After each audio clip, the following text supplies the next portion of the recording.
Good afternoon. Can everyone hear me? In the back? Wonderful. Good afternoon, everyone. My name is Haris Tareen, and I'm the Vice President at the Muslim Public Affairs Council. Welcome to our space, our convening space here in Washington, D.C. We are happy that you're able to join us, and welcome to everyone online as well. I know we have a lot of folks who are joining us via the web and will be participating. Just before I get started, I want to announce some housekeeping items. If we have plenty of lunch in the back, so please feel free to get some lunch and eat as we're having a conversation here. The restrooms are right outside the door to your left in the hallway, and there's keys to your left. So if you need to use the restrooms, please use them in the hallway. There's plenty of water and drinks as well, so please do help yourselves. And we'll go ahead and get started. The World Policy Forum is a monthly forum that we at the Muslim Public Affairs Council will be hosting to talk about diverse issues impacting America, the Muslim majority world, the Middle East, and North Africa. And its impact on American Muslim communities. We as American Muslim communities come from diverse backgrounds and have a history of being a bridge between the Middle East, South Asia, North Africa, and the rest of the Muslim majority world, and our current home, the United States of America.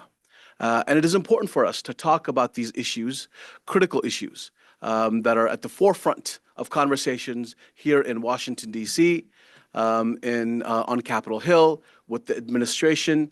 And so we think it is important that we have these conversations openly, in a frank manner, that will hopefully contribute to the conversation and to the discussions taking place in Washington, D.C. And today's conversation is extremely timely. The topic of the Muslim Brotherhood and the potential designation of the Muslim Brotherhood on Capitol Hill and the administration is something that has actually been a reoccurring conversation. It is not new. The conversation has been around since the first Bush administration. It even came up during the Obama administration and, of course, the first Trump administration, the Biden administration. It is a conversation that is reoccurring. But what we've seen lately, over the past few months this year, we've seen an acceleration on Capitol Hill especially, and with some of the think tanks and civil society groups to actually pursue the designation seriously. And so we thought it was important for us as the Muslim Public Affairs Council to have this conversation with experts who have studied Islamist movements in North Africa, in the Middle East, in South Asia, and are also familiar with the U.S. government's position towards some of these movements, and how the U.S. government has actually engaged some of these movements or have not engaged some of these movements historically. And so our topic today is the Muslim Brotherhood and terrorism, evidence or allegation. And the reason we really wanted to have this conversation at MPAC is some of the potential domestic implications that it can have on American Muslim communities and institutions. We know that the ultimate goal of some of this designation talk and conversation is not necessarily geared towards the Middle East, North Africa, South Asia, or the groups that exist there, but a designation process that would then implicate American Muslim institutions, individuals who have historically run these institutions. And so we thought it would be important to have a very frank conversation with experts. And so our experts today are folks who have studied this topic for many years, who've actually worked on this topic, who've written books on this topic, and engaged many of those who are part of these institutions, but also have an expertise in the American Muslim landscape as well. So I'm going to hand it over to our moderator, Dr. Radwan Masmoudi, from our team here at MPAC, to introduce the panelists.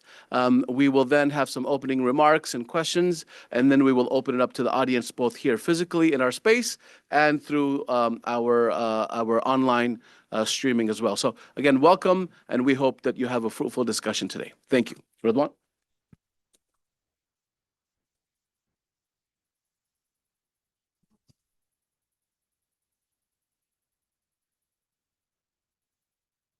Good afternoon. Thank you for joining us. My name is Radwan Masmoudi. I'm the founder and president of the Center for the Study of Islam and Democracy, and currently also serve as an advisor at the Muslim Public Affairs Council for Strategic and Philanthropic Initiatives. Thank you, Harris, for your kind words and kind introduction, and for your support and partnership in launching this important initiative. The World Policy Forum is designed to be a continuing platform, a monthly seminar. This is the first one, so this is the launching event of the World Policy Forum. It will be in person and online to discuss and address some of the most pressing issues in foreign policy of our time. Today, we begin with one of the most important pressing issues is the situation or the possible designation of the Muslim Brotherhood as a terrorist organization, foreign terrorist organization, and its implications on democracy in the Middle East and North Africa and the Muslim world, as well as its implications on Muslim communities in the United States, Muslim organizations and mosques in the United States and in the West in general. So it's a very timely topic. We have to address these questions. I'm delighted to welcome and introduce three of the world's leading scholars and experts really on this question. We have Professor Nathan Brown, Professor of Political Science and International Affairs at George Washington University, a foremost authority on constitutionalism, courts, and Islamist movements. His books, he has written many books, but a couple of them is When Victory is Not an Option and Constitutions in a Non-Constitutional World are essential references for understanding law and politics in the Arab world. Then we have our second speaker, Dr. Shadi Hamid. He's a political scientist. He's a columnist at the Washington Post, an author of also many books on democracy in the Arab world and Islam and democracy in general. His, I think, first book was Islamic Exceptionalism. Was that the Temptations of Power? Temptations of Power. Then Islamic Exceptionalism, Temptations of Power, and the Problem of Democracy. He brings a unique voice, bridging rigorous scholarship with public debate on Islam, democracy, and U.S. foreign policy. And lastly, we have Professor Peter Mendeville, a world-renowned expert on religion and politics. He's a professor of international affairs at George Mason University. He is also affiliated with the Berkeley Center at Georgetown University, and former senior advisor at the State Department Office of Religion and Global Affairs. His research on global political Islam and religion in international relations has informed both scholarship and policy making worldwide. Each of our speakers will have 12 to 15 minutes to make their presentations and their remarks, after which we will open the floor for questions and answers. Hopefully we'll have at least 20 minutes, maybe half an hour for Q&A. I also want to welcome, we have over 200 people who signed up for the online Zoom webinar. So I hope that they have joined us and that they can see us and join the discussion. They can, send their questions through Zoom. So without further delay, let us begin, and let us begin with Professor Nathan Brown.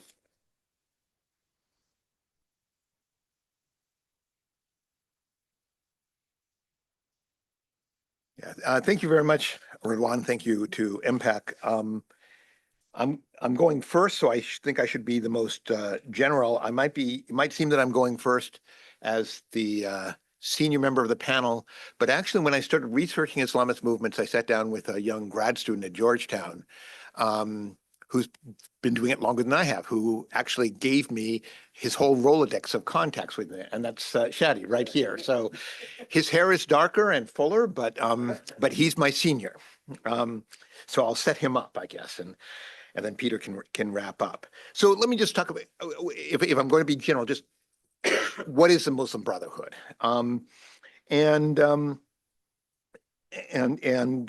I'll say a little bit about the implications of designation in the process, but I'll leave most of that to others. So is there such an organization called the Muslim Brotherhood? And the answer is kind of yes. There is an organization. If you talk to people from the Muslim Brotherhood, one of the things that I noticed very strikingly is how many sentences begin with the word we. So there's a very, very strong sense of organization.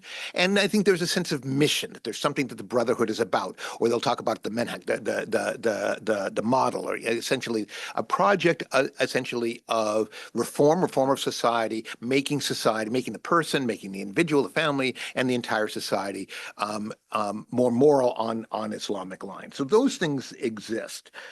But the one misleading word that I've just used is organization in the singular, because the Muslim Brotherhood is certain, there is such a thing as a Muslim Brotherhood, but it exists in many different forms in many different countries. Interestingly enough, if you look at Brotherhood history, I mean, the organization began in Egypt.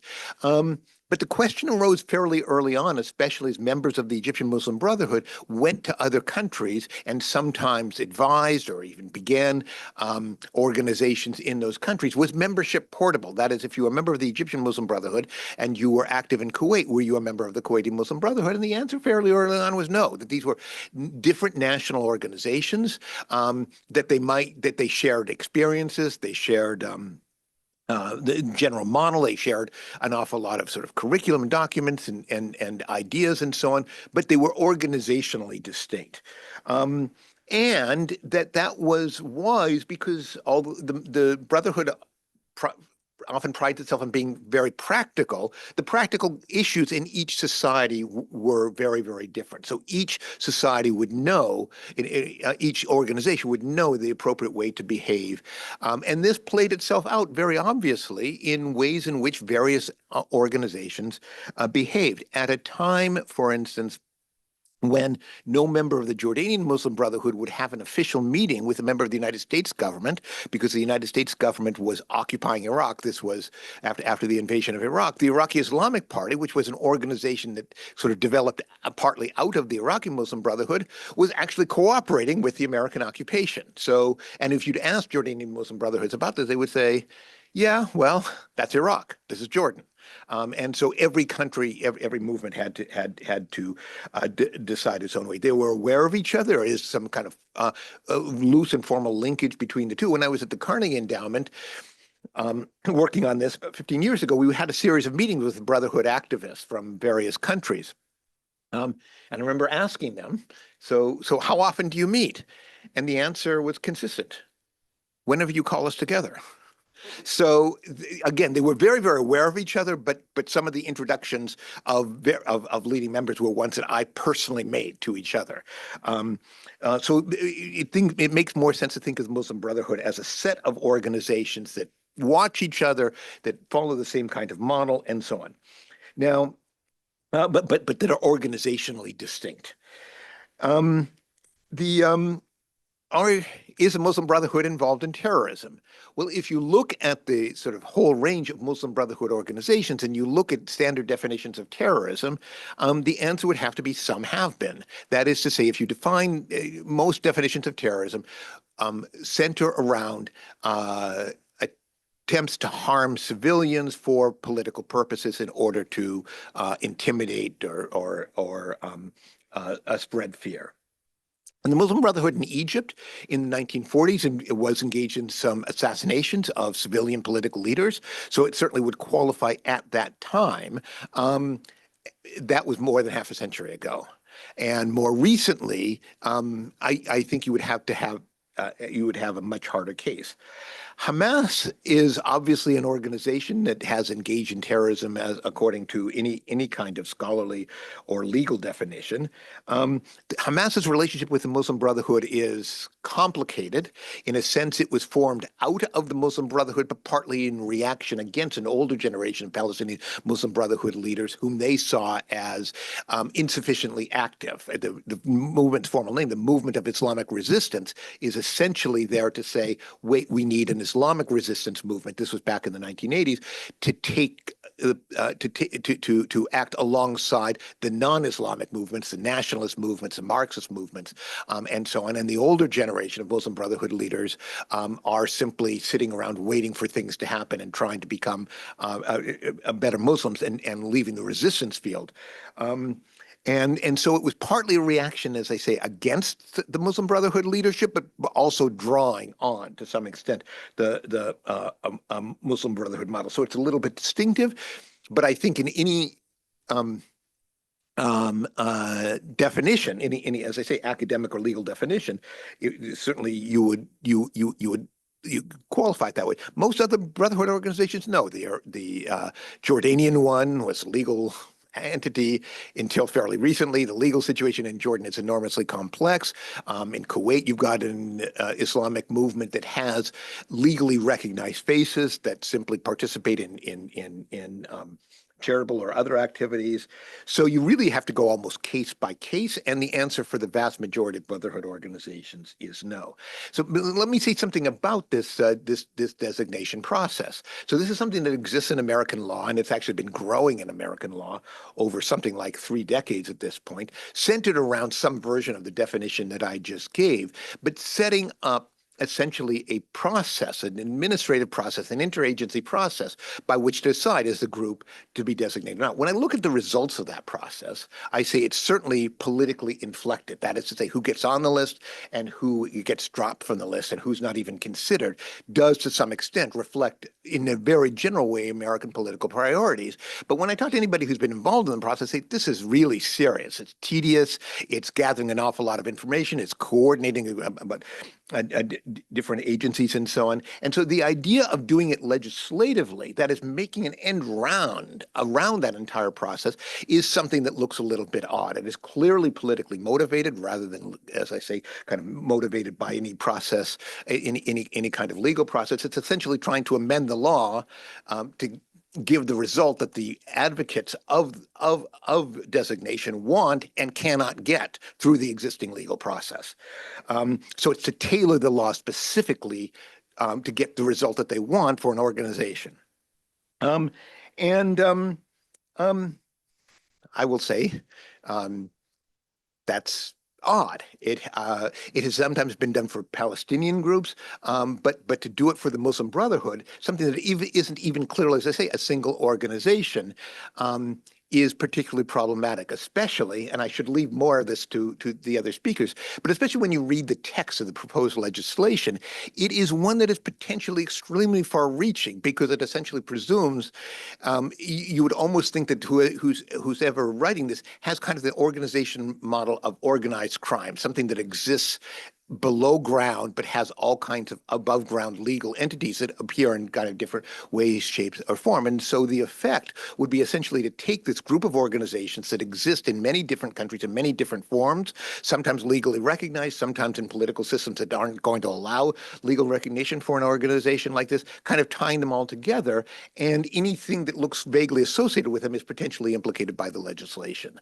So it's essentially taking an idea of what the Brotherhood is that is not reflected in its history or actual organization, and putting it in the and writing that into law in a way that I think could have, I was going to say unanticipated consequences. I'm not sure they're all unanticipated, but they could have far-reaching implications for Brotherhood movements internationally and for Muslim institutions and Muslim organizations domestically that might somehow be tied into this. But again, I'll leave more details on that to the other speakers. Thank you.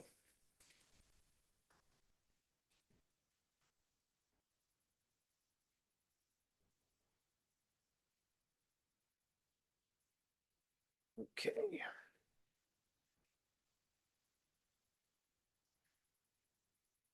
Okay, so what I wanted to do was to start with a little mini analysis of democracy in the Middle East and to get to a bigger set of arguments that I think are relevant for our conversation today.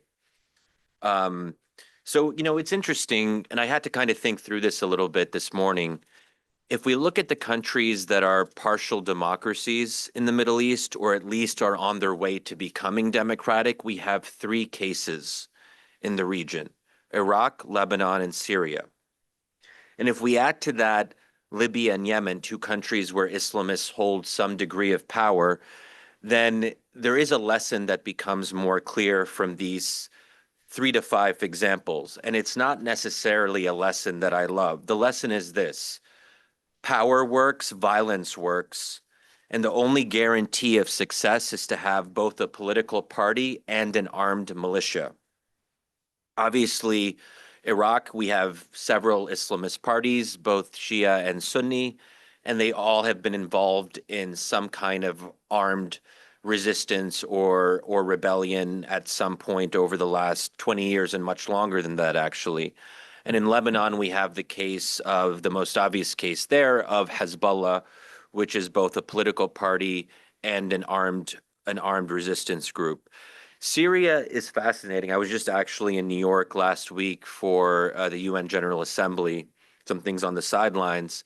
And I'm sure all of you saw how the interim president of Syria now, Ahmed al-Shara, everyone seems to love him. He was sort of the star of the week, as far as I could tell. He was kind of meeting with everyone. And of course, he's someone who was the former leader of the Al-Qaeda affiliate in Syria. So there is a pattern here, and you can probably make out what the pattern is. It's that if you want power, if you want success, if you want victory, depending on how we define victory, the best way to do that is through the assertion of power and force. I think that's something that we as American observers shouldn't necessarily encourage. Obviously, in those cases, it was probably the only way. These are divided countries that are post-conflict, that went through brutal civil wars. And so naturally, the people who participate in politics after a cessation of violence are going to be armed in some way. But those examples don't really apply to the rest of the Middle East, and they probably shouldn't apply to the rest of the Middle East. But I think this is one of the sad takeaways of the Arab Spring, is that the very parties that tried to participate peacefully through the parliamentary process and commit themselves to democracy, to the democratic process, were the very ones who lost out. And so the unfortunate lesson here, one that I think we should resist, is that democracy offers a false promise.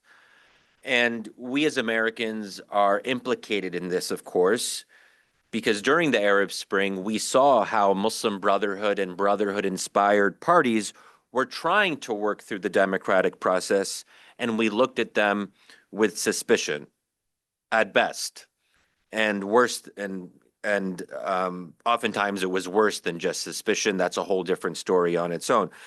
I would say that on some level, that suspicion is both fine and understandable, because we shouldn't expect American liberals who have an inherent suspicion of mixing religion and politics to be thrilled about religious parties like the Muslim Brotherhood. I get it. I think it's something that is generally understandable.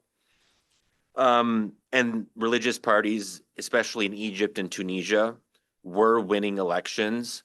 And there is that, if you talk to, I think, American liberals and people who are more secular minded, at some fundamental level, they're just never going to be fully comfortable with that. They don't get it.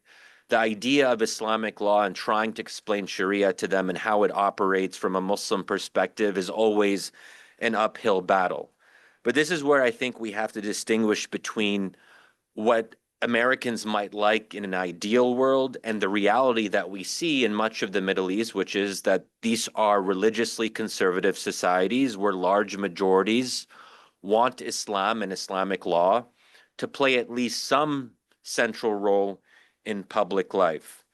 And so I think we should be able to do two things. And this is something that I've been saying, I guess, since I was a graduate student in Georgetown. And it's sort of depressing that we've had to repeat the same argument endlessly, which is we don't have to like what the Brotherhood stands for, but we should defend their right to participate in the political process, because we as Americans should like that. When we see religious parties or any kind of party saying, we're going to participate in parliament, we are going to form political parties, and we are going to try to gain power peacefully through those channels, that's something that we should encourage.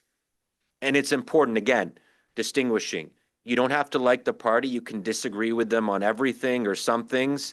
You can have a fundamental dislike of what they stand for, but then at the same time, defend their right to participate. And that's the kind of argument that I think is very important to make, especially now. And for me, and this is an oversimplified definition of democracy that I use, but one way I like to describe it to audiences is that democracy is the right to make the wrong choice. And I would like to think that Americans are more attuned to that now, that in some ways we get that, because I don't think the Republican Party should be banned. I think the Republican Party is dangerous to this country in a number of ways, but they have a right to participate in the democratic process. And if Americans vote for them and vote for their candidates, including Donald Trump, those outcomes have to be respected. So there is a kind of interesting parallel that we can make there between the American context, or for that matter, the European context, where we see the rise of far-right parties that have in my view, abhorrent views on any number of issues, but they have the right to participate, and if they win, we have to respect that, so on and so forth. So this brings me to why the various proposals and bills to designate the Muslim Brotherhood as a terrorist organization are not just dangerous, they're fundamentally anti-democratic and anti-American, because they send a message that religiously oriented parties shouldn't engage in democracy, and that even when they try to moderate, that they will be punished simply for their religious orientation. Because if we look at the evolution of the Muslim Brotherhood in Egypt or other Muslim Brotherhood affiliates throughout the region, we do see in some ways an impressive evolution over time. If you look at the Egyptian Brotherhood in the 1960s or early 70s, they weren't talking about democracy. They were actually uncomfortable with the word democracy. They were uncomfortable with the idea of pluralism, of secular parties, or in their view, atheistic parties participating in the political process. But in the 1980s and 90s and going through the 2000s, we see a shift where Brotherhood affiliates really make a concerted effort to get on board with the democracy train. That doesn't mean they were liberals or ever would become liberals, but we have to distinguish between participating in the democratic process and supporting democracy in that sense, and being an American or Western style liberal. I'm not going to come out here and pretend that Brotherhood affiliates were becoming liberal in the way that Americans might want them to be, but I would argue they don't need to be. People have the right to be illiberal. Now, there are some exceptions where even Brotherhood-inspired parties were trying to become liberal, at least what we might call liberal in the Middle Eastern context, like Ennahda in Tunisia, which is its own story of a party that really tried to actually put its religious commitments to the side and be somewhat, quote unquote, liberal. We can debate whether or not that worked in retrospect, but it just goes to show that many of these parties really did make a concerted effort to change over time and to, quote unquote, moderate. But what's interesting here, when we get to the religious character of these organizations, is that it's kind of ironic to see that it's largely conservative Christians in the Republican Party who are most enthusiastic about banning what are in effect their Muslim equivalents abroad. When I saw, the Charlie Kirk Memorial, and I saw the way that Christianity was weaponized for political ends, that was a weaponization of religion that I wouldn't dream of seeing from an Islamist party like Ennahda in Tunisia or the PJD in Morocco. They wouldn't do what you saw at Charlie Kirk's memorial. So in that sense, there are elements of the Republican Party here that are more Christianist than Islamists are Islamist in the Middle Eastern context. So you would think that folks like that who are speaking at Charlie Kirk's memorial would be more sympathetic to the idea of Islam playing a prominent role in public life abroad. but they're not. So the question is, what is really going on here? So I think some of this comes down to this is a complex discussion. There's a lot of factors, but a couple things I would highlight. Some of this comes down to anti-Muslim animus, pure and simple. That there is a sort of sense that Islam, this idea of Islam being a threat to Christianity and Christian civilization. But some of it also has to do with the fact that the Republican Party is I would say, considerably more pro-Israel than the Democratic Party is today. Actually, much more pro-Israel if we look at the polling on this. And the thing that these conservative Christians and Republicans don't like most about the Brotherhood, so, to some extent, I would say, for some people this is the case, is their anti-Israel stance. So when you have people like Ted Cruz or Marco Rubio who are extremely and unquestioningly pro-Israel, they look at groups like the Muslim Brotherhood and they see an anti-Israel party. And they're right. The Muslim Brotherhood, of course, is anti-Israel. And this is worth, I think, emphasizing, because this is where foreign policy and domestic policy sort of collapse into one, because it is the policy of today's Republican Party to penalize and criminalize anti-Israel speech and activism, both at home and abroad. And this is where it's not really just a foreign policy issue, as Nathan sort of alluded to, and I'm sure Peter will mention this as well. There is an effort to say that there is a Muslim Brotherhood operating in the US that has its tentacles in government and in institutions. And, we saw this during the Obama administration in particular, where there were these kinds of conspiracy theories about Muslim Brotherhood figures who had senior positions in the US government, even perhaps the fact that Barack Obama himself was a closet Muslim Brotherhood member. And we do know, of course, that a majority of Republicans, according to various polls, did see Barack Obama as a Muslim. They actually believed that one of the polls I was looking at, just to refresh my memory, they asked if respondents believed that Obama was a Muslim deep down. And a clear majority of Republicans said yes, they believed that. So I think that this is at the heart of it, a way to kind of weaponize a potential designation of the Muslim Brotherhood abroad to use against Muslims and Muslim institutions here in America. Because I think at some level, we have to just be honest about this. All of us know people who are sort of Muslim Brotherhood influenced in the American Muslim community. They aren't a majority, but they are there. And so it's easy to kind of do this guilt by association and say, oh, this person was sympathetic to the Muslim Brotherhood in the 1960s or 70s when they first came to the US and set up Muslim organizations. This person knows this person who knows that person. So that's what I think is really frightening about this, a way to kind of have, to cast the entire Muslim community under doubt because of these very vague affiliations. And going back to what Nathan said, because it's not really as much an organization as an idea. Fundamentally, the Muslim Brotherhood is an idea. So it becomes very easy to accuse anyone of being Muslim Brotherhood based on their ideological orientation, even if they don't have any explicit ties to a so-called Muslim Brotherhood organization. So I think that's really what we have to be aware of. That's really what's at the heart of this. And that's why it's really important, among many other reasons, to resist these efforts to designate the Brotherhood as a terrorist organization. So with that, I'll end. Thank you.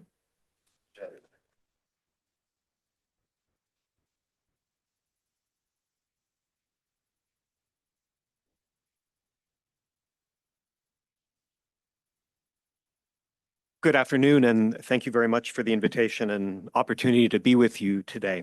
So I essentially want to make 5 points. One or two of them are kind of filling in some of the points and developing a couple of the points that Nathan and Shadi made. But then I also do want to turn to talk specifically about how the question of engagement with the Muslim Brotherhood has figured in U.S. foreign policy making over the last couple of decades, as well as to talk about the implications today of this designation process. I want to start by emphasizing the point that Nathan first drew and that I think Shadi also mentioned about the importance of making a distinction between the Muslim Brotherhood as an organizational entity and a broader phenomenon that I prefer to think of as movement Islam. Right? The Muslim Brotherhood is, in the form of the Society of Muslim Brothers, is a recognizable organizational entity that has a specific history. But as Nathan mentioned, over the years, there were other movements and groups founded in other countries throughout the Arab world, as well as in South Asia, that were not organizationally or institutionally tied to the Muslim Brotherhood, but were operating within a shared sense of manhaj, a sort of framework or a set of ideas that inspired their activism, but without there being formal organizational ties between them. Instead, the groups that were founded in different countries around the Muslim majority world tended to reflect the political agendas, the state-society relations, the methods and tactics that were suitable to the specific contexts in which they worked. And the levels of actual coordination and communication between them were often minimal. So Nathan referred to that experience of, gathering representatives of these groups together and finding that they didn't really know each other. There were, over the years, ad hoc efforts to occasionally convene international forums under the broad rubric of something called the Tanzim al-Alami, the sort of international group of the Brotherhood. But talking to people who attended these, what they often were representatives from different groups in the movement Islam ecosystem from around the world coming together and mostly arguing with each other about how their country's agenda was the one that everyone should be supporting and getting behind. So there is very little going on in terms of the way of a coordinated strategy. And yet, the way that the phenomenon of the Muslim Brotherhood, or as until recently it was often referred to amongst those that have sought the designation pathway, something called the Global Muslim Brotherhood, tended to paint this image of close organizational ties and coordination between all of these movements, which simply wasn't reflected in reality. Second important point to make gets to the question of the connections to terrorism. Nathan already mentioned that certainly in the 1940s, there were Brotherhood members that were engaged in political assassinations in Egypt under the period of Said Qutb's tenure at the helm of the organization. There were certainly attacks against the security apparatus of the Egyptian state. But then in the 1970s, there was a very important split that took place. Under, Said Qutb, once he had been arrested, jailed, and eventually put to death by the Egyptian state, the movement was essentially suppressed and driven completely underground. Then in the 1970s, under the presidency of Anwar Sadat, there was a hand reached out to what remained of the mainstream leadership of the Brotherhood and an offer for them to come back into public life in Egypt so long as they refrained from participation in politics and rejected the legitimacy of violence. And this was an agreement that mainstream trend within the Brotherhood had no problem making. But what we've seen in the public discourse about the Brotherhood today, again, amongst those in favor of designation, is an idea that groups such as Al-Qaeda and ISIS, the sort of Salafi jihadi ecosystem, is itself a direct evolution out of the Brotherhood. That the logic, the political ideology of the Brotherhood pushed to its logical extreme results in Al-Qaeda and ISIS. There's this split that happens in the 70s that I think is vitally important for understanding what went on and is overlooked, which is the fact that there were, within the Brotherhood, certain groups at that time still beholden to the more confrontational and aggressive strategy of the Said Qutb wing that broke away from the Brotherhood, criticized it for accepting the accommodation with the state and the willingness to work in public life, and instead form these highly militant splinter groups like Takfir wal Hijra, as well as the initial precursors of groups that became Al-Jama'a al-Islamiyya, where you then do have a connection and pathway that brings you to Al-Qaeda at least. So there is a direction there, but it's one that doesn't represent the mainstream trend of the Brotherhood more broadly. Because over time in Egypt, what you saw is the Brotherhood increasingly being heavily involved in civil society activities. You then began to see the other groups that are part of that broader movement Islam ecosystem in the region over time, as Shadi mentioned, become more and more involved in mainstream politics, participating in elections and generally, abiding by and conducting themselves according to the rules of normal politics. To the question of the Muslim Brotherhood in the United States, it's a complicated question because when you think back to the 1960s and the initial establishment of, for example, the Muslim Students Association, the MSA, at various universities around the United States, it is certainly the case that some of the people involved in establishing the MSA were people that came out of that movement Islam milieu in the Middle East and South Asia. They weren't necessarily, let me say, card-carrying members of the Muslim Brotherhood. Becoming a card-carrying member of the Muslim Brotherhood is not an easy thing. It's not like you pay your annual dues and you get your card and you're in the MB. It's a rather extended and complex process of socialization that takes a lot of time, right? Joining the Brotherhood is not a sort of easy process. But there were a lot of people that, had some broad sympathy with the idea that religious values should inform public life, that aspects of the way that one does policy and the way that one engages politically might be informed by religious beliefs. And some of these folks certainly were present and part of the establishment of initial Muslim organizations in the United States. But as the American Muslim community grew and diversified and began to include Muslims from an incredibly wide range of cultural, regional, and theological backgrounds, it became very clear that Muslim American organizations were much larger than that movement Islam trend. And there were actual, historically recorded developments within the evolution of these organizations that allow us to see when, those who are operating more with the movement Islam trend and trying to figure out what that means in the United States, disconnected from some of the larger mainstream organizations, which went on to become important repositories of social capital and an important way of connecting American Muslims to their societies more broadly. Problem being that it's those mainstream large groups that often tend to get caught up in the way that those in favor of designation paint this very broad brushstroke image of what the Brotherhood is. Finally, U.S. policy. And this is something that I have had a direct hand in during previous roles that I had at the State Department. Up until 1995, the United States Embassy in Cairo met routinely with members of the Muslim Brotherhood.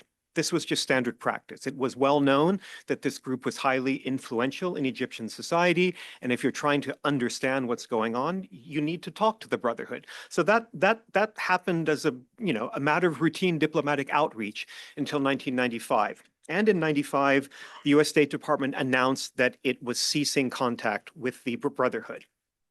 This tended to be interpreted and portrayed by opponents of the Brotherhood as evidence that the United States had reached the conclusion that there was something problematic or dangerous about the Brotherhood and had therefore broken off ties.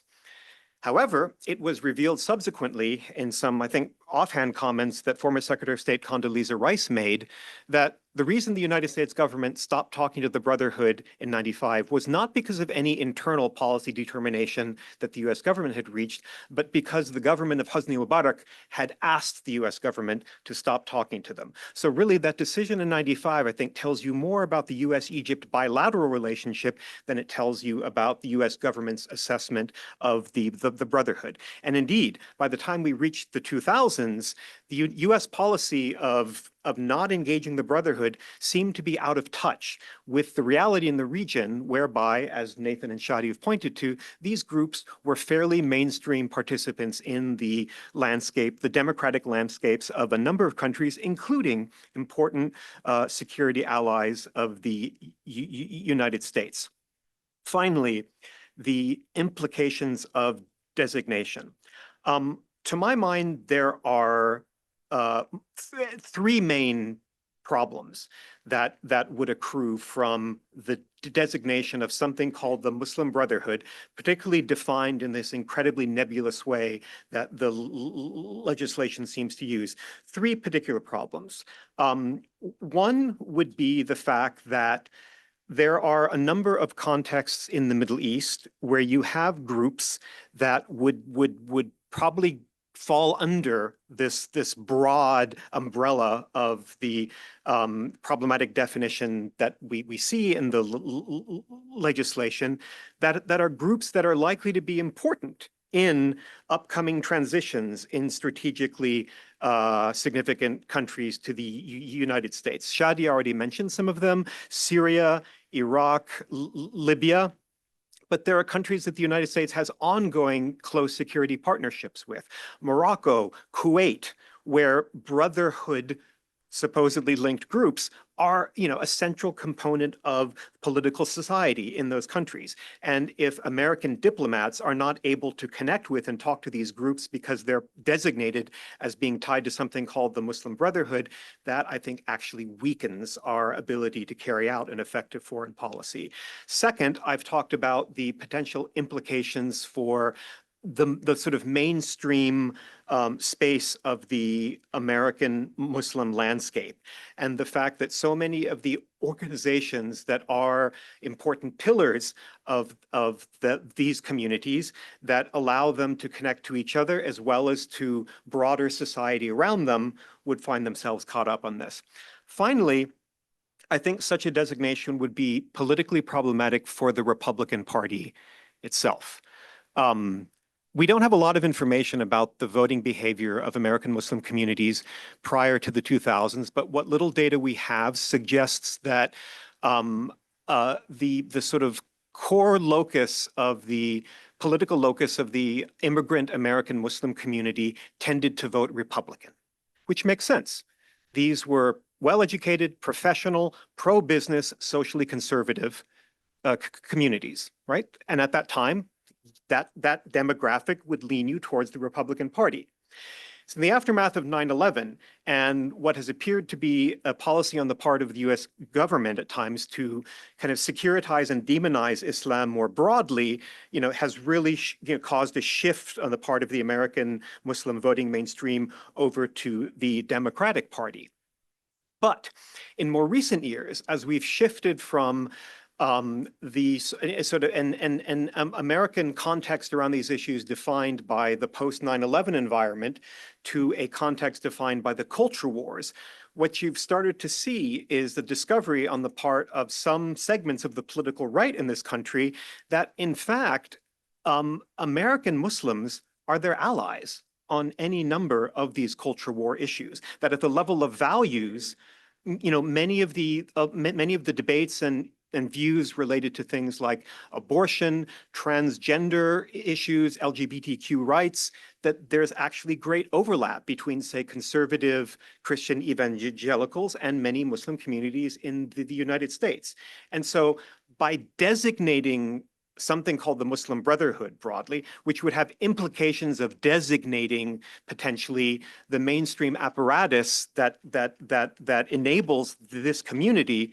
I think it actually has potentially problematic implications for the long-term ability of the Republican Party and the political right in this country to forge certain kinds of alliances. And I'll leave it at that. Thank you.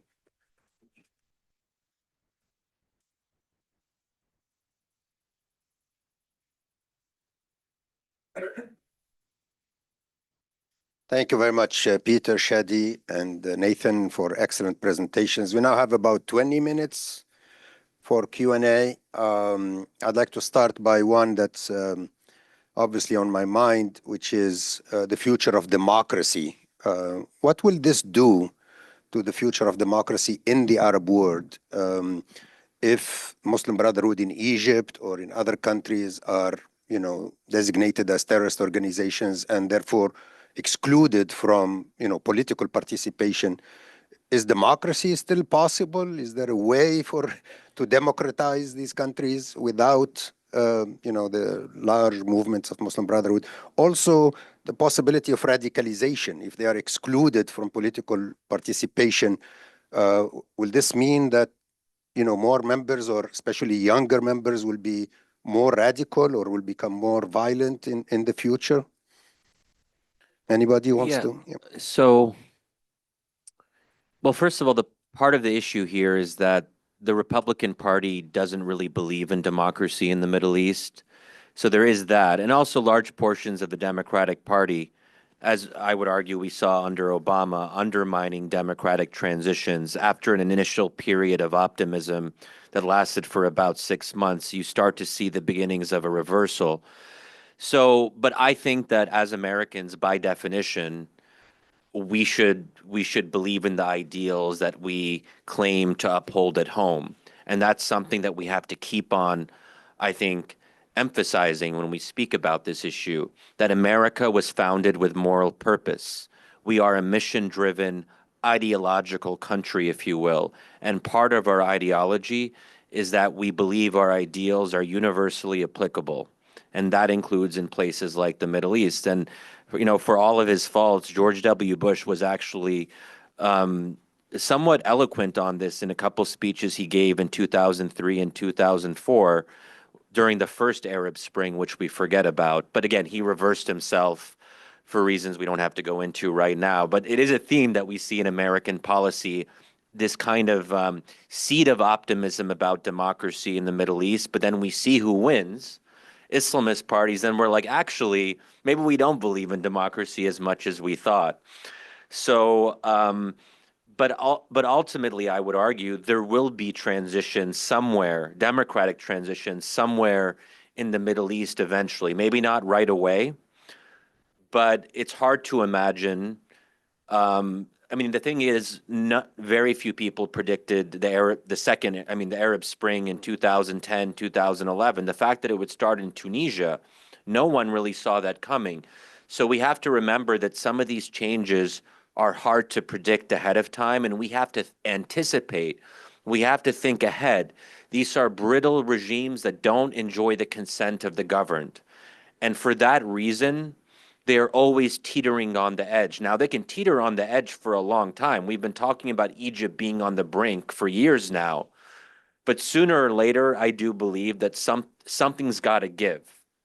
Now, if that's going to be in 10 years, then that matters. And we should start thinking ahead instead of just finding ourselves in the moment 10 years from now and having to restart this conversation from scratch. And just very quickly, one thing that's remarkable about the Brotherhood in Egypt, that despite the level of oppression they faced, the brutality they faced, including the worst massacre in modern Egyptian history, or perhaps even in Egyptian history for all I know, is that there has been relatively little radicalization. And that tells us something about the Muslim Brotherhood ethos in Egypt, which is violence is not really a live option. And there's something about the Brotherhood educational system, the curriculum they follow, that actually inculcates a commitment to nonviolence, which I actually have to say is somewhat impressive, because I think from an academic standpoint, we might expect that more Brotherhood members would have radicalized after the coup and the massacre, but actually a lot of that did not come to pass. Nathan? So let me just pick up some themes in Shadi's answer. What would designation here, and what effect would it have?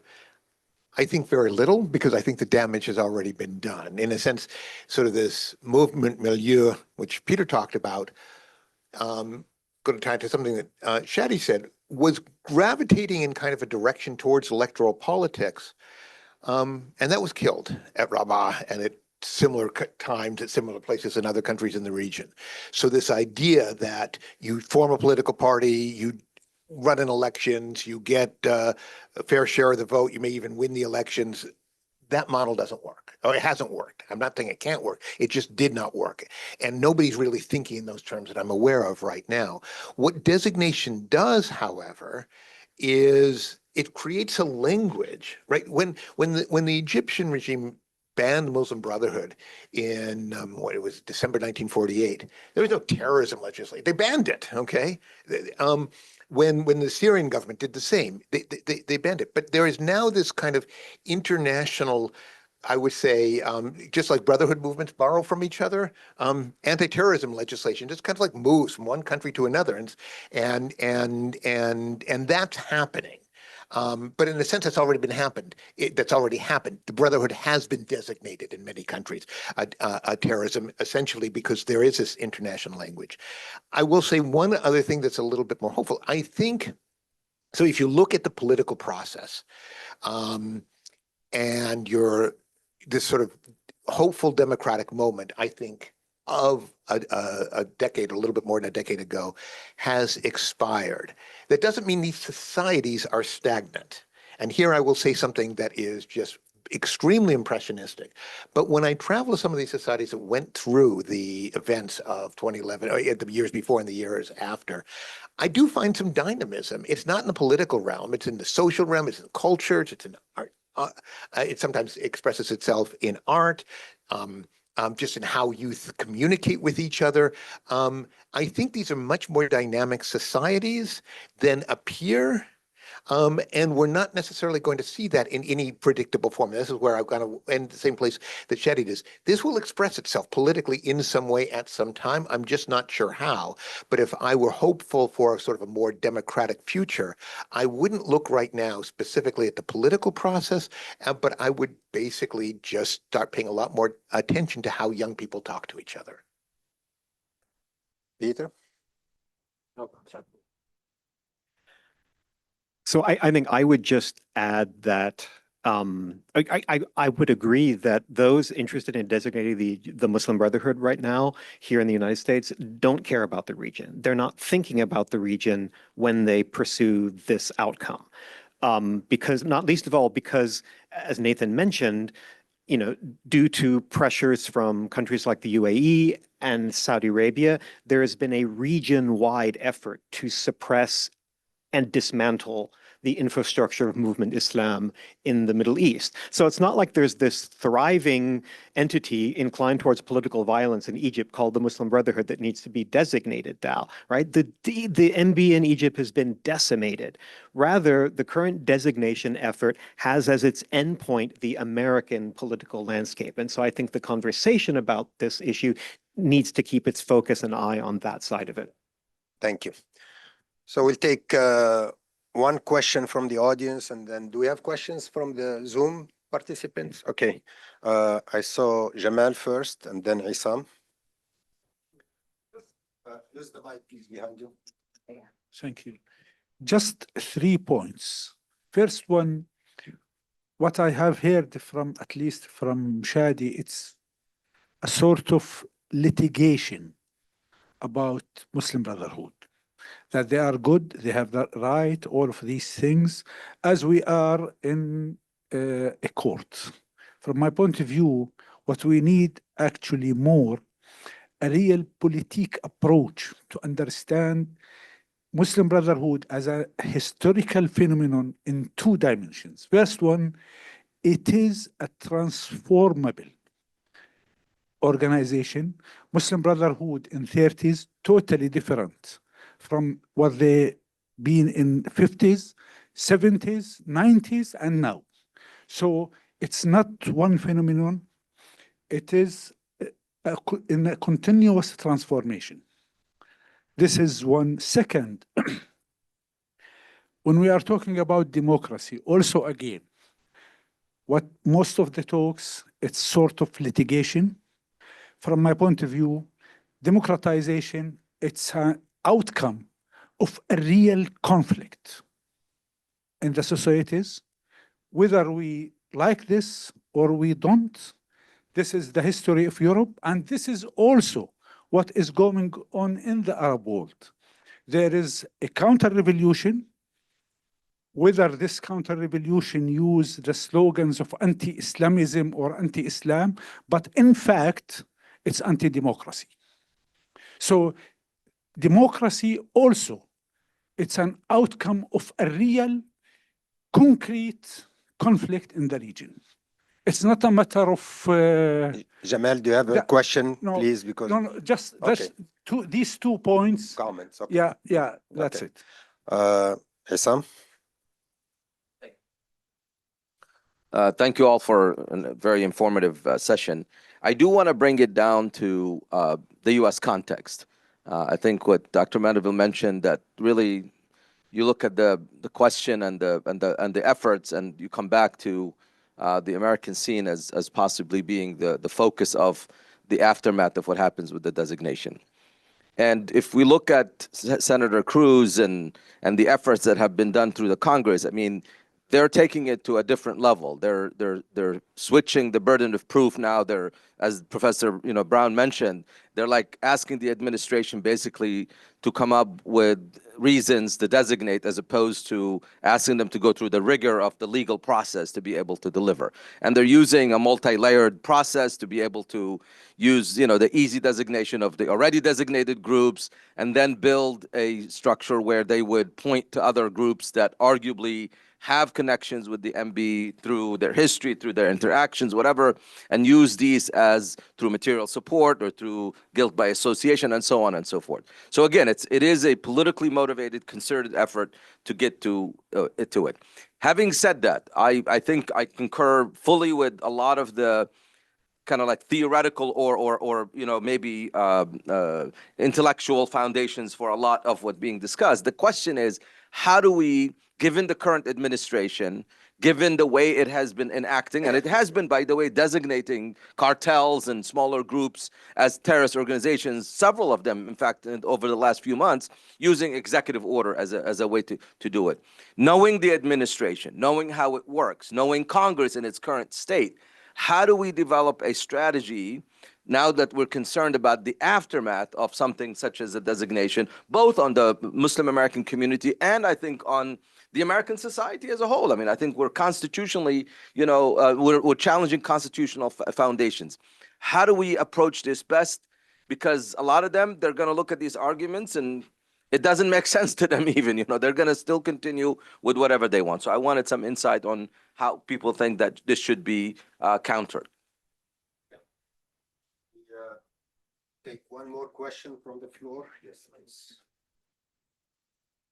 This sort of builds on the prior question. I don't know how familiar everyone in the room is with how far along this process is. So I'm actually curious if I think Dr. Brown was saying that it's a politically inflected process, but you also made it sound like there's a lot of bureaucratic elements to figuring out, how do we designate or what. So I'm curious actually how far along is the Republican Party and or its allies who are working on this in the process of designating the Muslim Brotherhoods as a terrorist organization? And I'm also curious who the constituents are that are really fighting for this. So I imagine the Saudi government, the Emirati government, the Egyptian government, the Israeli government. Who is kind of behind this in partnership with the elements of the Republican Party that are interested in seeing this come to fruition? Thank you.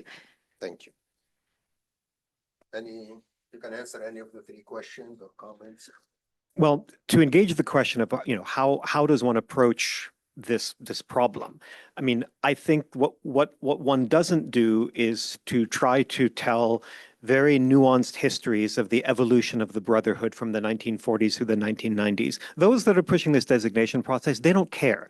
You could give them the most nuanced, detailed historical account of why this movement pursued different strategies at different times, and they'll be asleep by the time you reach the 1950s, right? We need to engage this for what it's about. Senator Cruz has been very clear that this is ultimately about American Muslim organizations. So what worries me is that we live in a time when we can't trust the otherwise quite rigorous bureaucratic processes that would be involved in things like terrorist designation, right? When you look at the State Department's foreign terrorist designation process, it's a very robust interagency effort that gathers information from a wide range of departments across the U.S. Government.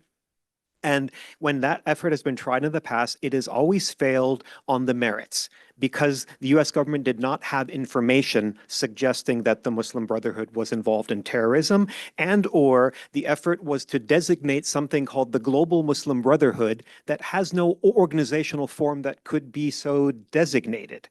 And that's why I think with respect to the current effort, two things to bear in mind. One is that I think American Muslim organizations need to get more skilled at talking about their origins and their histories. There has been a tendency that I've encountered in the American Muslim landscape, because of the alarmism around the Muslim Brotherhood issue, to kind of stick their heads in the sand and be like, Muslim Brotherhood, never heard of that. We have nothing to do with them. We've never been connected to them. And that doesn't help, because the connections between American Muslim organizations in the 60s and Haraki Islam, movement Islam in various regions is very clear. But there's also a very clear history about how the American Muslim organizational landscape came into its own and developed its own distinctive American identity that I think is important and will be important to share with, for example, congressional staffers that are possibly involved in this. And second, I do think it is important to make the case that, this is not the impulse here that goes to your question doesn't come out of the MAGA scene. The MAGA scene doesn't really think much about the Muslim Brotherhood. This tends to come out of a group of people that have been working on this for years, that are sort of pre-Trump and are hoping to use the vehicle of a Trumpian administration that simply declares things by fiat rather than running proper, robust bureaucratic processes, to use that tendency as a vehicle to get what they've been trying to do. And so I think there's a conversation to be had with the Republican Party, including MAGA adjacent segments of it, about how this is bad for them. Yes. So one thing to argue with the Republicans is to say Trump wants to be a negotiator. And if you designate Brotherhood organizations as terrorists, it makes it harder for Trump to play the role that he supposedly wants to play. So that could be one approach. But I have a bit of an easier solution on how to counter this that applies to the Muslim community. And I know MPAC is a nonpartisan organization, so I'm just saying this as an individual here.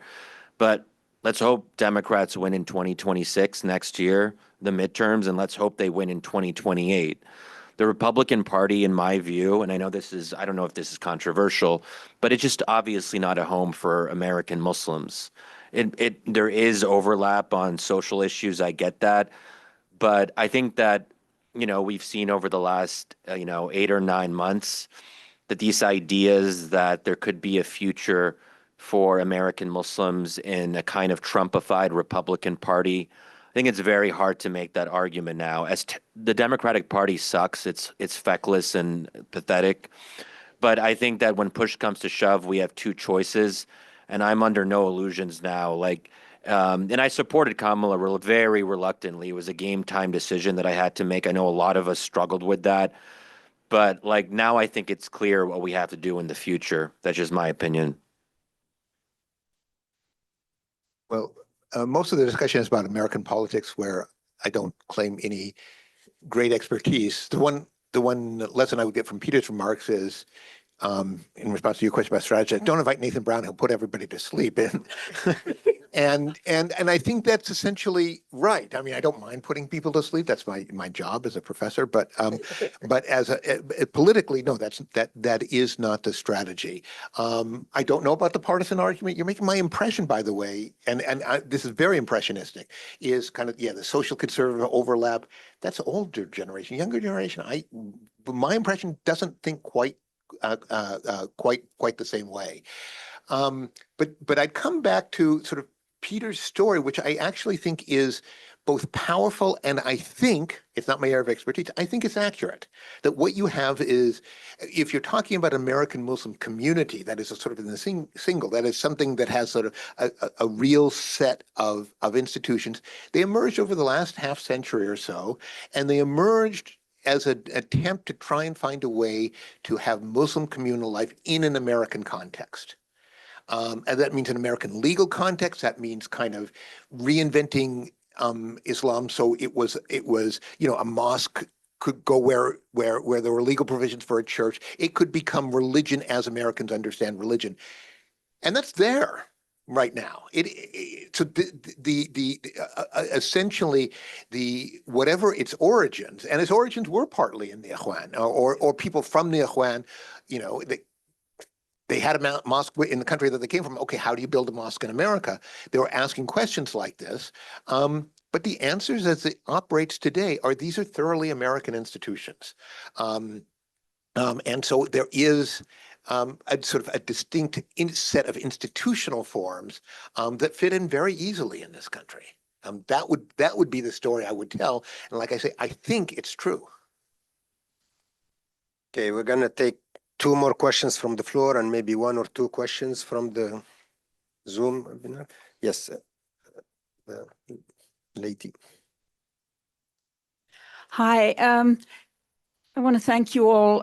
Really great presentations. I'm just going to mention the elephant in the room because last year, Rami Khouri and I published a book called Understanding Hamas and Why That Matters, which obviously is in many ways connected with the story of that particular Muslim Brotherhood in Palestine. And their decision in 2006 to participate in good order in a democratic election, the parliamentary elections in Palestine, the fact that after they won it, the United States government, the Israeli government came down on them like a ton of bricks, and they have been obviously very much suffering ever since from the siege and the genocide. And I think that we need, if you as Muslim community activists want to deal with this issue, you have to find a way also to deal with the question of Hamas and what it is. You don't have to agree with what Rami and I did, but I have to say that our book has received a huge amount of support from a lot of people around the country who dare not even mention the H word in public because of the demonization. What's the title of your book? Understanding Hamas and Why That Matters. I got flyers here if anybody wants afterwards. So I am also a member of the Friends Meeting of Washington. And I think that the fact, as Shadi mentioned, that there's a lot of kind of suspicion from liberals about Muslim political sort of religiosity, religion-motivated engagement in politics. And I think that's changing. Because partly of the Gaza crisis, maybe mainly because of the Gaza crisis, but there was a long time when liberals were kind of dubious about Muslims in particular, at a time when they were not particularly dubious about Jews in particular, or even Christians in particular, because of the stellar record of the Quakers and other liberal Christian congregations. So I think, how do you strengthen that capability for people who are liberals in this society to see Muslim congregations, Muslim organizations as, you know, on a spectrum, just like many Christian or Jewish congregations and organizations. Thank you. Okay, we'll take a question from here. Is there a question here? No, okay. Luay and then you. Okay, thank you very much for excellent presentations. You shed light on different aspects of the issue. And I agree with you, this is not about the brotherhoods in the Middle East, it's about here. And in fact, probably because I mean, to begin with, the Brotherhood has been banned in many Middle Eastern countries, including Saudi Arabia and the Emirates. And since then, the foreign minister of the Emirates, Abdullah bin Zayed, has been on a crusade to try to expand it into the West. But I would like to, I mean, I don't have a question, I have just one brief comment.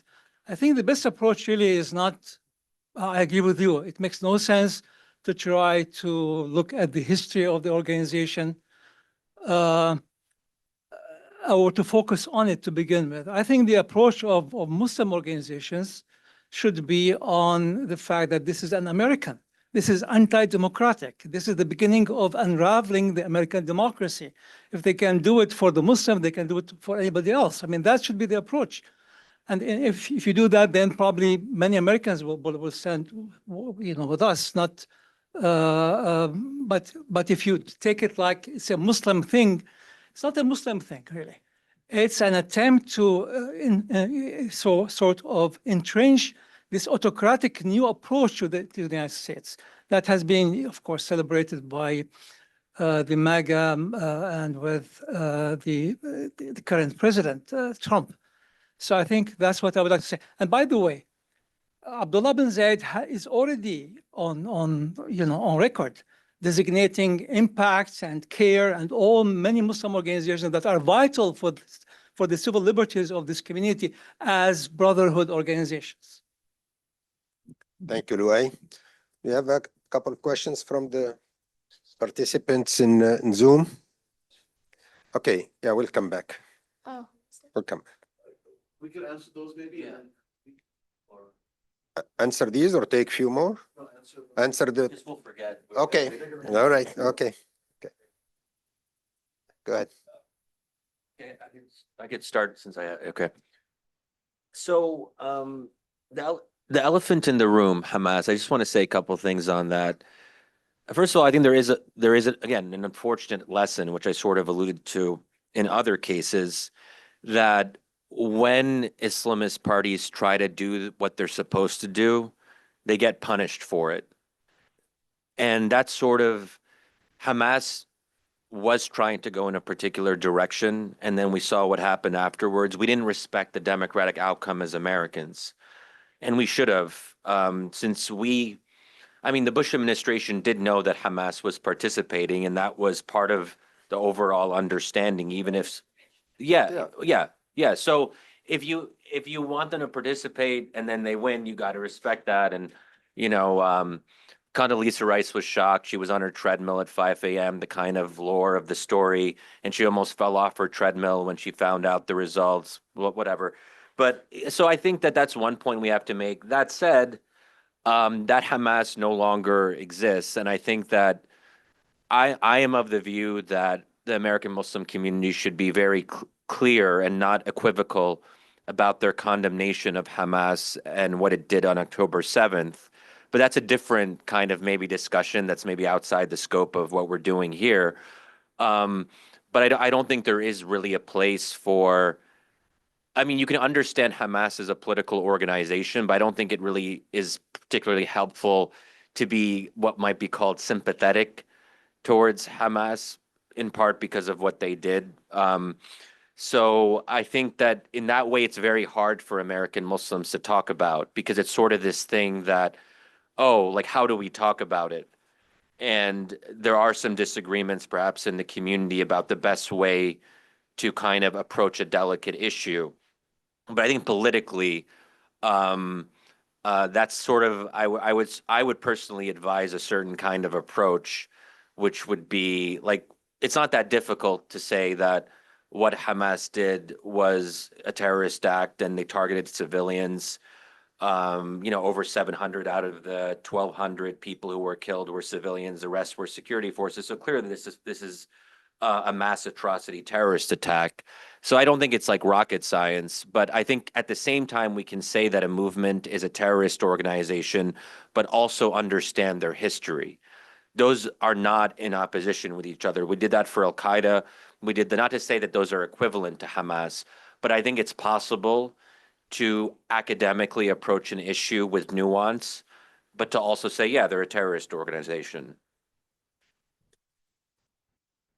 So I'm glad you raised the elephant in the room question because it is important to engage. On the one hand, I think the sort of the choice of Hamas to use violence as a tactic is not best understood by reference to their historical connection to something called the Muslim Brotherhood. It's best explained by the specific political context of military occupation in which they exist. So in that sense, the Hamas use of violence is better understood by reference to Hezbollah's use of violence, right? A similar kind of context, even though Hezbollah obviously is not a Muslim Brotherhood affiliated or historically tied to that genealogy at all. Second, I think it is important to not ignore the fact that there is a transnational network of financiers, figures that have historical connections to movement Islam, that have in various ways provided funding to Hamas, primarily for their humanitarian activities, but we know that once that money reaches the region, there's fungibility in the way that it is used. And so I think the conversation about this has to be attentive to that reality. I don't think the policy response to it, though, is to broadly prescribe something called the Muslim Brotherhood. There are plenty of other national security mechanisms with regard to the designation of specific individuals that can and have been used to address that challenge. I know that Nathan, you have to leave in a couple of minutes. Would you like to answer or have any final words or final remarks? Okay. So we'll take Zoom. Okay, let's take a couple of questions from our online participants. So the first question from our online participants: could a blanket designation of the Muslim Brotherhood as a terrorist organization lead to shifts in the ideological orientations and repertoires of action of Islamist movements in their countries of origin and or within diasporic communities? And if so, in what ways? And then in a similar vein, different question though, do you think that the weak stance of Arab countries on the situation in Gaza and Palestine would push their citizens towards more of a Muslim conservative-oriented alignment on the political spectrum, thus enabling a chance for Muslim Brotherhood parties to govern and rise through democratic and or institutional mechanisms instead of through revolutions and uprisals? Do you want to? Yeah, I'll make this my final word. Those are both two good questions, I would say. The second one, again, I think if this had been 10 or 15 years ago, perhaps, that you then had enough plasticity within the political process. But I don't think the current moment, I mean, the attitudes of most people in Muslim societies towards what's happening in Gaza is very, very clear. But to translate that into short-term political mobilization, I don't think seems to be happening right now. So I don't think this is a moment for that. And the first question in terms of designation and the message, I don't think it sends a particularly encouraging message, but I think one of the themes that all three of us have been emphasizing in very different ways is that this is primarily domestic. This effort is primarily domestic, and that there certainly are efforts afoot. I shouldn't say there are efforts afoot. There are efforts that are now very, very well entrenched in many societies that did have viable, I would say, democratic Islamist movements to exclude them from the political process and to exclude the democratic process. So I don't think at this point they're watching what's happening in terms of domestic American law for signals about where the United States is going. I think the writing is already on the wall. One foreign policy implication, I think, is that if Democrats win in 2028, I mean, I personally I mean, it shouldn't be the focus of the Muslim community, but as someone who works on these issues and has for a long time, I'd want to push Democratic policymakers to engage with members of Brotherhood organizations abroad. I mean, that's not happening under Trump for the most part, as far as I know. Good to see you, Nathan. But I think that, you know, at some point, this is going to be a live issue again. And if the Brotherhood does get designated, it takes time to undo that. And I think it would tie the hands of American policymakers a few years down the road. I mean, let's say it's really hard to imagine, but just try to imagine it for a second, that there's some kind of small political opening in Egypt. At that time, we would want to have an open channel with Muslim Brotherhood members, or what's left of the Brotherhood, because the Brotherhood is basically split. It's a long story, but it's very weak now in Egypt. But still, it is worth engaging with people who are representative of that movement. At some point, this is going to matter again. Yeah, I'm beginning to sound like a broken record, but this isn't about the region. Let's not get distracted and have a No, but conversation about it could be about the region in the future. Sure, in the future. But again, I'm thinking about a present imminent challenge danger. to democracy in the United States here. And so, if it was 15 years ago, I think there is something legitimate to talk about in terms of how a decision of this sort by the US government would have sent a signal to certain regimes to then behave in particular ways towards Islamist movements in their countries. Now I think the direction of causality is the opposite. There's more of a story to be told now about how regimes in the region are actually influencing the American policy debate on Islamist groups and claimed connections between the Muslim Brotherhood and American political organizations. And so that for me is what this conversation is actually And about. that's why I think what Loay said is really important. This is a free speech issue. This is a democracy issue. This is an issue about who we are as a country. And it should be kind of grouped in with the attacks on American universities, on the attacks on people who express constitutionally protected pro-Palestine speech, and how there is an attempt by this administration to say that all pro-Palestine speech is anti-Semitic speech. This cuts to what makes America great, which is in part the First Amendment and our Bill of Rights.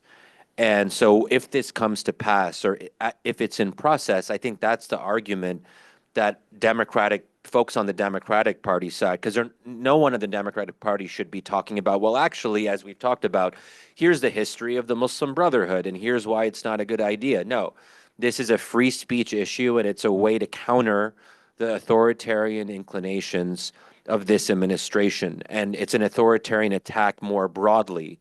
And Muslims are one part of that broader story. Okay, we have two more questions. Yes, Homera and over here. Okay.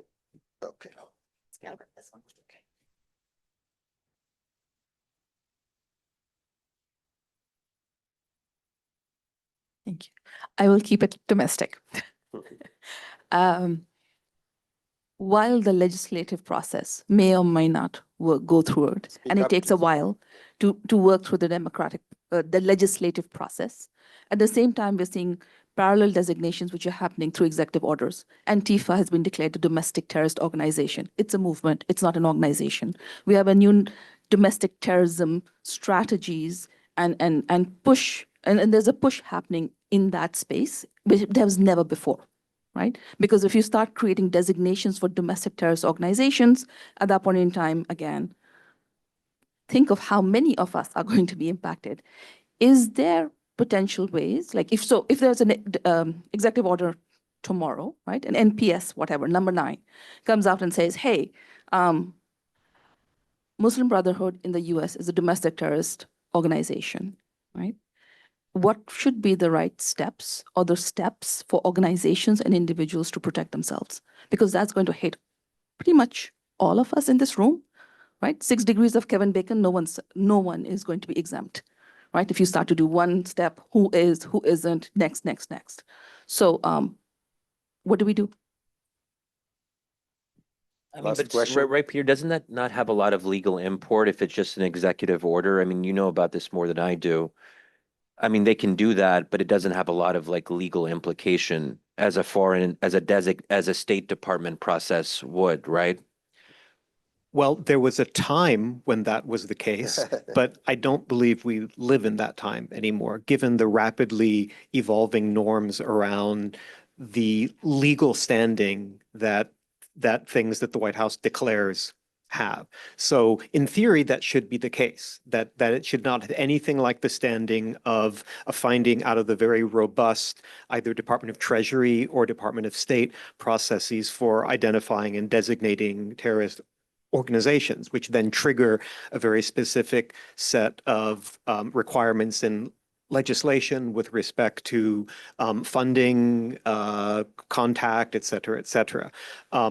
So I unfortunately, I've had great faith in the robustness of the designation process, which is why previous episodes of this have not worried me too much, because I felt confident that those processes followed through would fail on the merits.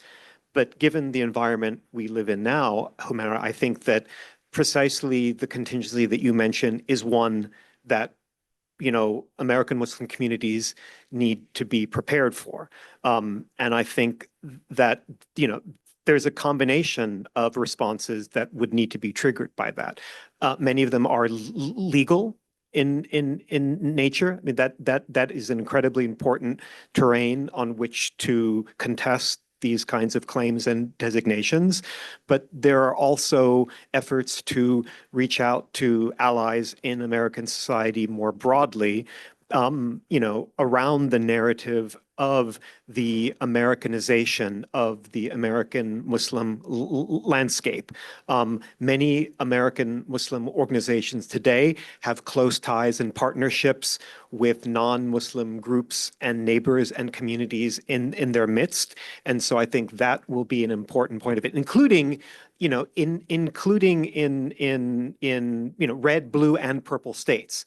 And so I think that kind of national level outreach will also be an important part of responding to this threat. Final question.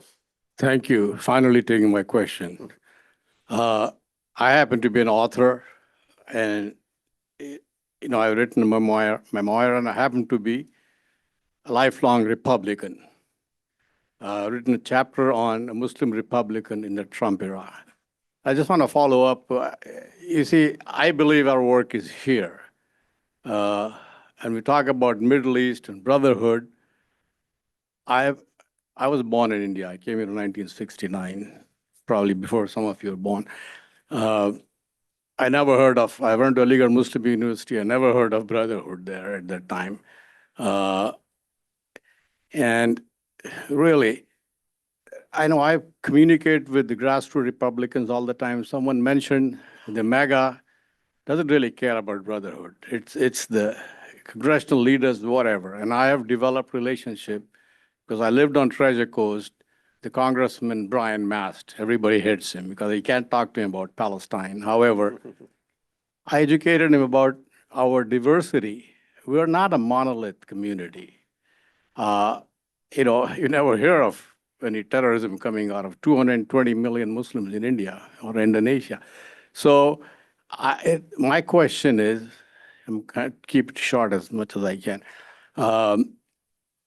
What we're educating us, I learned a lot. I think we need to educate, particularly the Republican Party. They will hear the first question, actually, first time I met with Brian, said he talked about Brotherhood. I said, he's from Michigan, young man. I called him Brian. And I said, what the hell are you talking about? I have no clue what that is. And I educated him about our community. And I developed relationship with him. and a couple of Zoom calls, and my focus was what's happening in India. It's no different from what's happening to the Palestinians, believe me.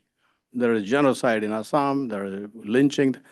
So, I mean, we have so many issues, and we are not a monolith community, and we just focus on one thing. The bottom line, last thing, we need to educate the Republican leadership. And I have seen Rashad, he calls me uncle. He was made the head of the IRF, and Cruz voted for him. 96 senators voted for him. So they elected a Muslim to head the International Religious Freedom Forum. So I think, I believe, and I don't know how you'll respond, our work is here, and that's where we are has to be focused, and particularly the Republican Party, if you all feel that, there is an issue with them. Thank you. Final Yeah, look, answers. I mean, good luck with that. I think more people should do that. It's not necessarily the work that I'm going to do. But there are obviously a lot of Republican Muslims. I know they're trying to fight the good fight the way they can, and they should continue doing that. I don't think we should become a monolith and we shouldn't be taken for granted by one party or another. My preference is that I think that there's more that we can do within the Democratic Party, but of course, I wouldn't want every Muslim in America to be part of the Democratic Party, because then we would lose any leverage we have. And it's important to have influence with both parties ultimately. The good news is that MAGA does seem to be shifting on Palestine, and since this issue is connected to Palestine, I mean, how you view what's happening in Gaza usually translates into how you view Muslims. They are related. So the fact that young Republicans are now moving away from Israel, according to recent polling, really in a stark fashion compared to what it was just a few years ago, that should give us some solace. I mean, the fact that someone like Marjorie Taylor Greene was the first Republican lawmaker to call it a genocide, and even Charlie Kirk, apparently, this is a whole debate about whether Charlie Kirk in his final weeks was having a change of heart on Gaza. I don't think that's ever going to be decisively resolved, but there are some, that is a claim. So there clearly is a faction of MAGA that is starting to view these issues in a different light, and I think that should be encouraged, and maybe that gives us some room for maneuver going forward. I mean, this may be where Shadi and I have a bit of a difference. 'Cause strategically, I agree with you. Like, there is no long-term home for American Muslims in the Republican Party as presently constituted. I'm just not sure how much longer the categories, Republican, Democrat, will continue to have relevance as the American political landscape evolves. And so I would almost want to imagine what kind of post-partisan politics conversations about these issues look like. I'm emphasizing engagement with the Republican Party as a shorter term tactic in relation to this specific issue, exactly for the reasons that you mentioned, Shadi, that there are segments of the MAGA movement that are coming away on some of these issues, and the fact that those who are most focused on the designation of the Muslim Brotherhood, do not come out of the core body politic of where the political right in the United States is right now. And so I think there's a conversation to be had there. Thank you, Peter. Well, thank you so much. Can we give a round of applause to our wonderful, and I kind of want to bring it back to domestic again. I think we at Impact and American Muslim communities, our focus is domestic work. The focus is to protect our institutions, protect American Muslim communities, and ensure that they are thriving and they are doing well in every aspect of civic, political, and economic life. And these conversations are important to that. These conversations are critical to that thriving of our communities. And so thank you all for joining us. We will continue to follow this topic. We definitely think that the domestic implications are real. They are legal, they are political, and we will continue to follow them and we'll continue to update you. So thank you for joining us today, and thank you to those online as well.